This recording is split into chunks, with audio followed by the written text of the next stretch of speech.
we'll go through the third money market instrument, that is call and short notice money market.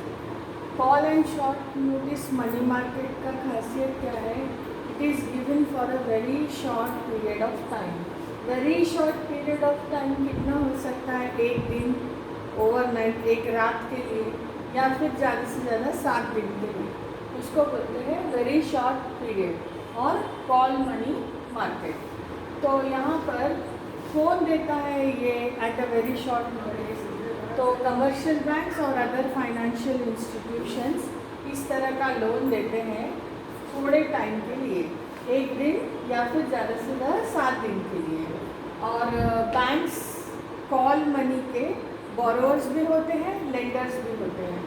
और banks को call money की ज़रूरत कब पड़ती? Cash reserve ratio maintain करने के लिए ज़रूरत रहती. तो 1-2 दिन के लिए मंगाते, कैश रिजर्व रेशियो सेटिस्फाई हो गया, फिर वापस कर देते. और कभी कभी कॉल मनी किसको देते हैं? जो इंडिविजुअल जिनका हाई स्टैंडिंग रेट है या फिर मतलब नामी ग्रामी लोग होते हैं, तो उनको भी बिजनेस के लिए शॉर्ट टर्म पीरियड के लिए ज़रूरत पड़ती है, तो कॉल मनी लेते हैं. रेट ऑफ इंटरेस्ट बहुत ही लो होता है इसका. Call money market gives loan for the purpose of dealing in Boolean market. Boolean मतलब गोल्ड मार्केट या फिर स्टॉक मार्केट. इसी का कॉल मनी का वेरिएशन क्या है? Money at notice, notice money. Notice money 7 दिन के लिए नहीं रहता, 14 दिन के लिए देते. तो money at call and short notice, ये हेडिंग बैंक का बैलेंस शीट बनाते ना, तो एसेट साइड पे आता है. और जनरली ब्रोकर्स को ये पैसा देते हैं, ट्रेडर्स को 1-2 दिन के लिए. अच्छा, अगर 1 दिन के लिए लोन दिया तो क्या बोलेंगे? It is called money at call. एक ही दिन के लिए, डिमांड पे वापस. अगर 1 दिन के लिए नहीं, डिमांड पे वापस नहीं हो रहा, या 3 दिन लग जा रहे इसको, तो उसको बोलेंगे मनी एट शॉर्ट नोटिस. और 10 से 15 दिन के नोटिस में पैसा वापस आ रहा है, तो उसको बोलेंगे inter bank call money market.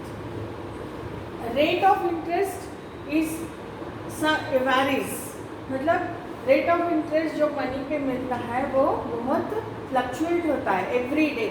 और कभी कभी ये 25 से 30% भी जा सकता है, depending on the demand for money and supply of money, that will decide the rate of interest. अभी हम लोग देखेंगे नेक्स्ट. सर्टिफिकेट ऑफ डिपॉजिट्स क्या है? एक तरह का नेगोशिएबल इंस्ट्रूमेंट. नेगोशिएबल मतलब transferable instrument of a money market, and it is issued in a dematerialised form. अगर हम हार्ड कॉपी लेते हैं तो उसको बोलते हैं फिजिकल डॉक्यूमेंट, या फिर हम इसमें through documentation on the computer करते हैं, तो उसको बोलते हैं डीमटेरियलाइज्ड फॉर्म. और यूजर्स प्रॉमिसरी नोट के तौर पर इसको इश्यू किया जाता है. सर्टिफिकेट ऑफ डिपॉजिट किसके अगेंस्ट सर्टिफाई करते हैं? किसी बैंक में डिपॉजिट है या किसी फाइनेंशियल इंस्टीट्यूशन में आपका डिपॉजिट है, उसके आधार पर सर्टिफिकेट ऑफ डिपॉजिट देते हैं पर्टिकुलर पीरियड ऑफ टाइम के लिए. अब ये मार्केटेबल रिसीट्स हैं और बियरर या रजिस्टर्ड फॉर्म में इसको इश्यू किया जाता है at a specified rate of interest. They differ from fix deposit. Fix deposits को किसी को बेचा नहीं जाता, ट्रांसफ़र नहीं किया जाता, लेकिन सर्टिफिकेट ऑफ डिपॉजिट को हम फ्रीली ट्रांसफ़र कर सकते हैं, बेच सकते हैं, सेकेंडरी मार्केट में भी बेच सकते हैं. और they are liquid and less risky in terms of principal and interest. मतलब ये पैसा कहीं भी नहीं जाता है, तो रेस्ट एश्योर्ड रहता है. तो आरबीआई ने कब लॉन्च किया स्कीम? जून 1989 में. किसको परमिट किया? बैंक्स को CDs certificate of deposit issue करने के लिए। तो एक और instrument of short term credit available हो गया बैंक्स के लिए, और इन्वेस्टर्स के लिए भी एक जरिया बन गया इन्वेस्ट करने का। नेक्स्ट, पहले ये कैसे इशू किए जाते थे certificate of deposit? Minimum 25 lakh का मिनिमम अमाउंट का इशू करना और 1 करोड़ तक इशू कर सकते हैं, और इसका लॉक इन पीरियड भी 45 डेज था, और मैच्योरिटी पीरियड 3 मंथ से लेकर 1 ईयर तक था। बाद में गाइडलाइंस मॉडिफाई हो गए आरबीआई के, और आरबीआई ने क्या कहा?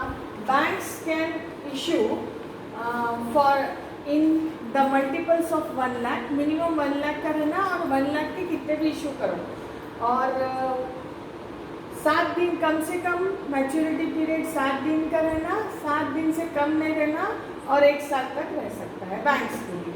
और फाइनेंशियल इंस्टीट्यूशंस के लिए अमाउंट तो सेम है, लेकिन maturity period less than 1 year नहीं रहना, और मैक्सिमम 3 इयर्स तक रह सकता है।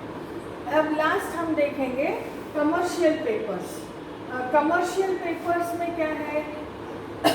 ये भी एक तरह का शॉर्ट टर्म यूजेंस, मतलब यूजेबल प्रॉमिसरी नोट है। इशू कौन इशू करता है? कंपनीज जो बहुत अच्छी क्रेडिट स्टैंडिंग है, जिनके एसेट्स बहुत ज़्यादा है, फाइनेंशियली अच्छी कंपनी है, तो वो लोग ये कमर्शियल पेपर्स इशू कर सकते हैं। ये एक तरह का अनसिक्योर्ड नेगोशिएबल इंस्ट्रूमेंट है, जिसको एंडोर्समेंट और डिलीवरी से ट्रांसफ़र किया जा सकता है। बियरर फॉर्म जिसके पास भी होगा वो उसका ओनर होगा, बियरर फॉर्म में भी इशू किया जा सकता है। ये कैसा इशू किया जाता है? Issued at discount to face value, मतलब 100 रुपये की चीज़ 80 में देते हैं, तो बाद में वो 20 रुपये उसका अर्निंग हो जाता है। Next, issuing companies buyback. कभी कभी जो कंपनी ये कमर्शियल पेपर्स इशू करती है वो खरीद भी सकती है ज़रूरत पड़ी तो। ये जनरली कौन इशू करता है commercial paper? Banks, public utilities, insurance companies, financial companies issue करते हैं। हु बाइज, कौन खरीदता है? बैंक्स और other non banking financial institutions commercial papers को खरीदते हैं। कब लॉन्च किया गया? RBI has launched in January 1990।